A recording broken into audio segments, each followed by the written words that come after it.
2 minutes 30. Madame la Présidente, Monsieur le Premier Vice-président et vous tous et toutes élus régionaux, avec ce rapport annuel de développement durable, la région Occitanie démontre la transversalité de ses politiques. C'est un message, Madame la Présidente, que vous portez haut et fort pour l'Occitanie et au-delà. Concernant la planification écologique annoncée par le chef de l'État et son gouvernement, nous vous soutenons dans vos paroles et dans vos actes. La région Occitanie a modélisé de nombreux dispositifs afin d'accompagner la nécessaire adaptation au changement climatique.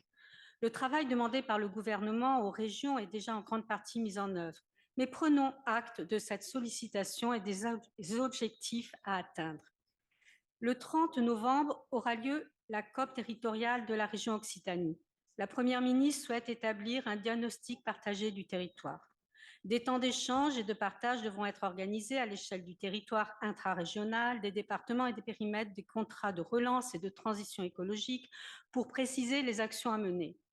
Dernière étape, établir la feuille de route régionale à 2030. Ainsi, d'ici l'été 2024, nous devons rendre au Commissariat général au développement durable et au Secrétariat général à la planification écologique les résultats de ce travail territorial, avec pour but d'atteindre localement des objectifs nationaux. Vous avez notifié, Madame la Présidente, à l'égard de la Première ministre, votre vision de ce plan d'action, en demandant une stratégie claire, adaptée et surtout des moyens à l'échelle de bassins pertinents. Le ministre de la Transition écologique avance que cette démarche a vocation à s'inspirer des initiatives locales et des actions de terrain afin d'éviter que la transition écologique se décide depuis Paris. Souhaitons que ces belles paroles soient respectées afin de pouvoir avancer avec efficacité.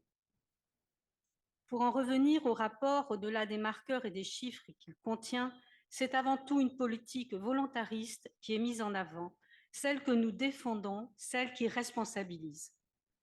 Les enjeux du développement durable permettent de contribuer à améliorer la qualité de vie de nos concitoyens et du vivant à l'ère de l'Anthropocène. Le groupe des radicaux de gauche et citoyens agit pour que l'écologie soit le cœur d'une société de progrès et le moteur de l'économie. Nous vous faisons confiance, Madame la Présidente, pour continuer ce travail, car il soutient l'espérance de toutes les générations. La Merchès.